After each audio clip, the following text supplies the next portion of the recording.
Hey guys, welcome back. It's been 4 years. I just went on YouTube and clicked on my channel and was like, I wonder how long it's been.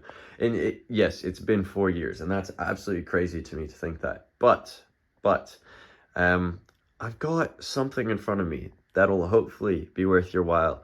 It has been a long time, but this is a new mock series I'm hoping to start. This is Hogwarts, in its early stages. I've been working on this for the past year or so.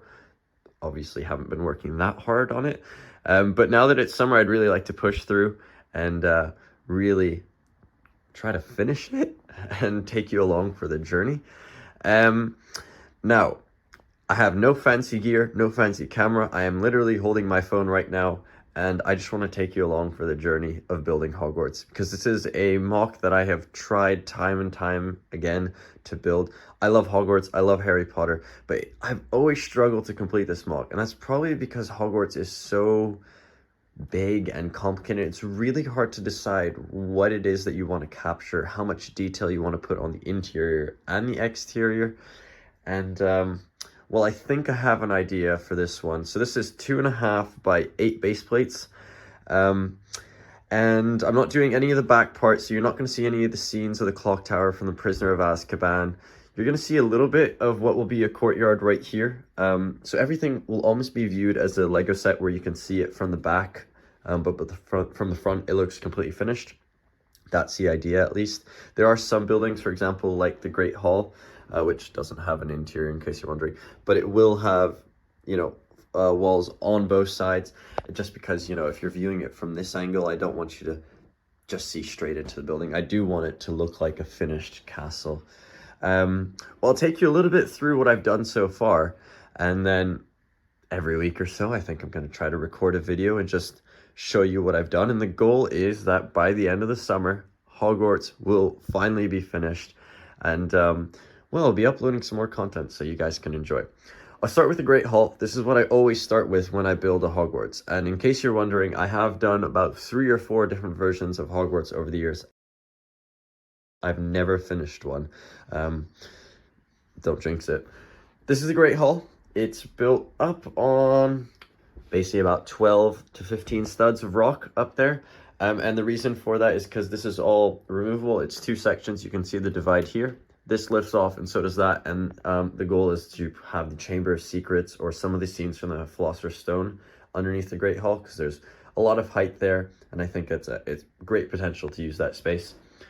Over here is, well, an early design for... That just broke.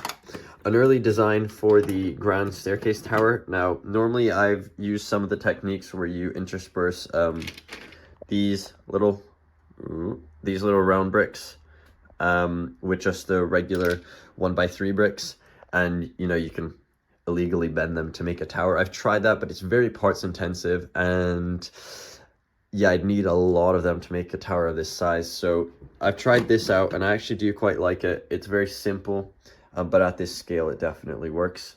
Underneath it, I have what will be the staircase that goes down to the dungeons.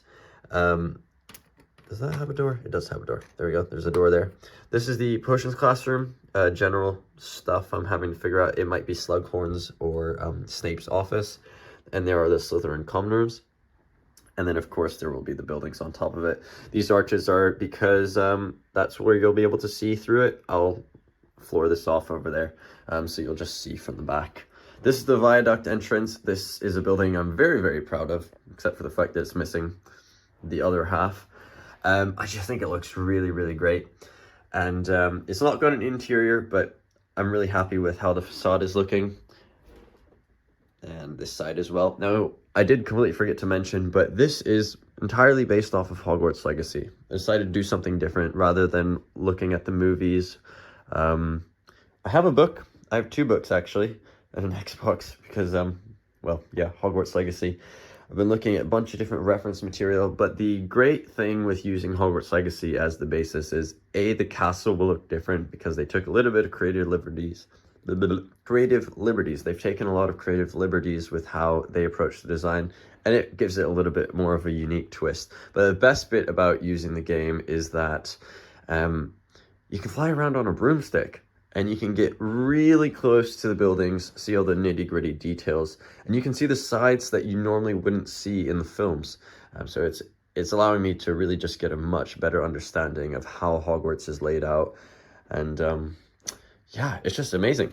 Now, I'm not going to waste any more of your time. I'm going to jump into making a little bit of progress, and I'm going to start over here, which is really the expansion zone, if you will. I've got a pretty good idea. We're working our way this way. This is going to be the main Gryffindor Tower, which is what I've always called it, and this is going to be the tallest building. So if we're looking kind of in respects to where the Great Hall is, the tower is probably going to be about right there, about a third taller, I would say. And then this is the long gallery, where in Hogwarts Legacy is the library. And then we have the two bell towers, and I'm going to have a really nice courtyard on this side with Hagrid's hut and the exterior wall and such.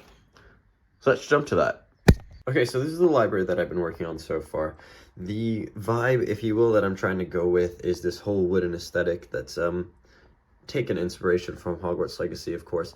But really it's subdividing this large room into three main sections using these archways to divide the spaces, and there will be bookshelves along each archway that go up to the top on all four sides, and create some nooks in and around here, which I think will look really cool. And then you'll have that grand central area down the middle. I've got this, which I didn't build recently, but I've had it from a previous Hogwarts mock that I built. It's just a what I think is quite a nice ornate little bookshelf build, and I'm placing it here as sort of a bookend to that main hallway. Now, big thing of how I designed this mock is that I want all the rooms to be interconnected. So if you were a minifig, you'd be able to completely walk around the castle. There wouldn't be any, dead ends or where you couldn't figure out how to get to the floor above. So everything will have staircases and access ways to all the other buildings. But I'm going to work a little bit more on this library, see how it progresses. Okay, little bit of an update. I think in the last clip I mentioned that I was going to be working on the library section. I didn't touch that at all. Instead, I decided to focus on sort of these three buildings right here, which is technically two separate buildings. One building here, this back building, which I have completely started. This will be the Astronomy Tower. Originally, I wasn't going to include it, but I had the space and I didn't want it to all be grass in the back there. So yes, that will be the Astronomy Tower, which I think will be pretty cool. You can actually kind of see it on the screen there. It's a tall building in the background. I think it's got a really, really nice outline. So we're going to go with that. Anyhow, I'm rambling. This is the Transfiguration classroom. It doesn't actually belong there in the movies or in Hogwarts Legacy. It was kind of just a spot that I found convenient. I think it looks all right. I've been using some of these, which are normally used to make towers, and put them on the inside just to make it not so much a rectangular room. I've got this arched window in the front, which I think is looking really good. I started it with doing this, which you probably saw in some of the earlier clips. Now, a bit of a problem with this is that it's actually... how many studs? 1, 2, 3, 4, 5, 6, 7, 8, 9, 10, 11. It's 11 studs wide, which is a bit of a nuisance because, well, it's not even. So I had a bit of a problem trying to work out how to do all this. You can see that the windows are actually offset from the frame, but it's all right. I worked it out. Looks all right. No one will ever notice that, but I did just make it excessively complicated. Now, this is the main sort of foyer area that I was talking about earlier. So I've made some nice steps coming down for the level change, and I need to find another railing, but I'm kind of liking just how that works.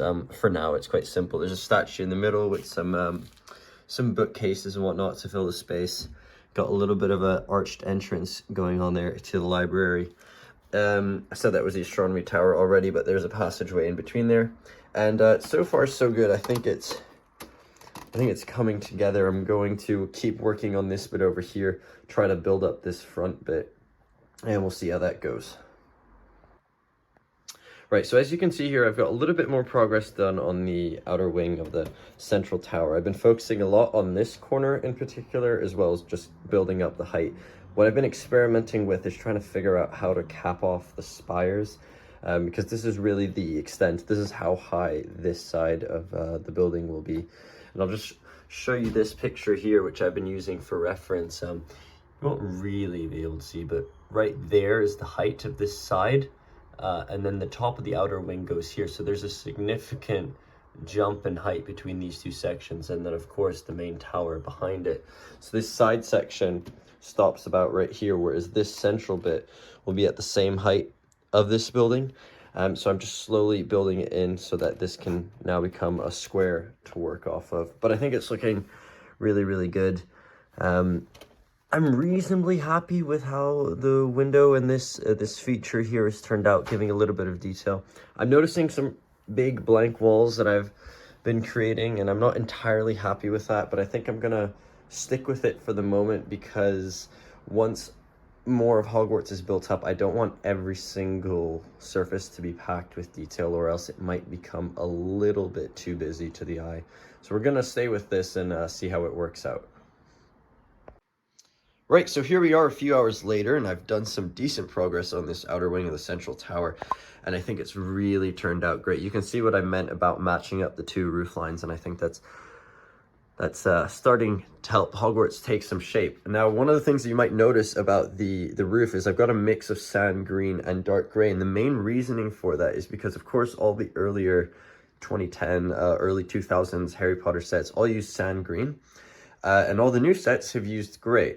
Now, you could just say, yeah, I was mixing them and that's the reason for it, but it's mostly because when it comes to the spires and such, there's a lot more pieces that I can use in dark gray.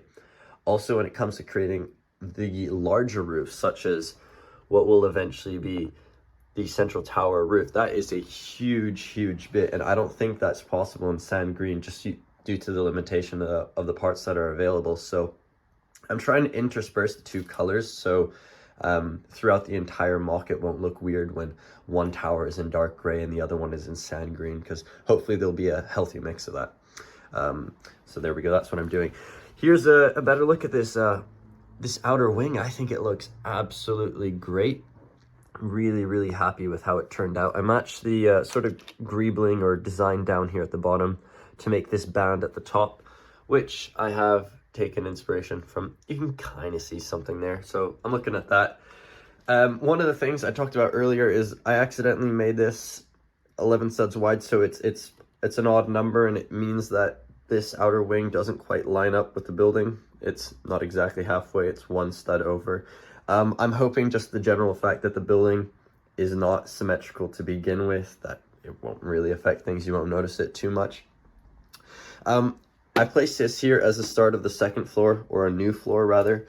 I should probably show you inside while I'm still at it. I've got these huge, huge floors. I mean, that's a good like 20 studs tall. Now, I think what I'm going to do is I'm focusing on the just general exterior of the building, trying to get the form right, and then I will go back into all of these rooms, and I'll probably have to disassemble most of the walls and build new things into it, because realistically, this is a floor, and this could be an entirely other floor, and I'm sort of underutilizing it. The reason why I didn't cap it off is because of the windows, so any new floor would really have to start about there, and that's not that much space, as you can see.